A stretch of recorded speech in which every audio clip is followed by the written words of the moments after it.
Have you ever been scrolling through your feed? You see a friend on some amazing vacation, or maybe a coworker pulls up in a brand new car, and you just think to yourself, how? How is everyone affording this stuff?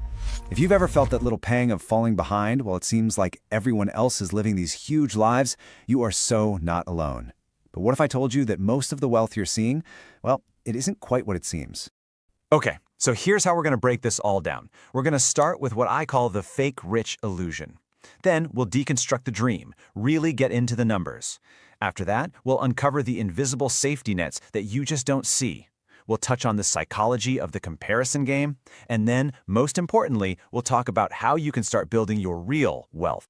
All right, first up, let's just set the stage here. We need to tackle that one huge question that I know is on your mind probably every single day.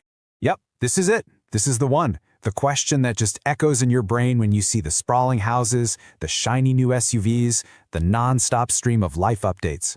It really feels like you're missing some secret, right?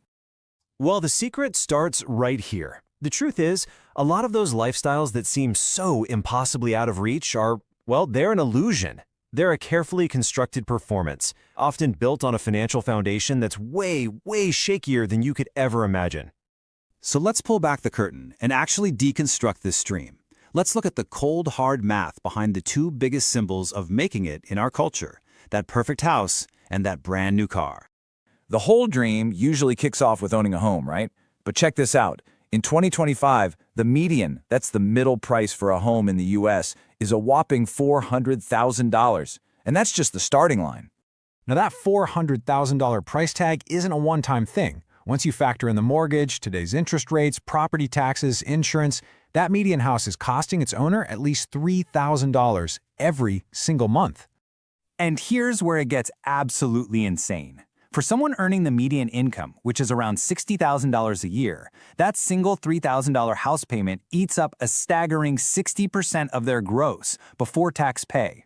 Just to put that in perspective, most financial advisors say you should keep that number under 30%. We're talking double the recommended amount. This leads to a really common trap called being house poor.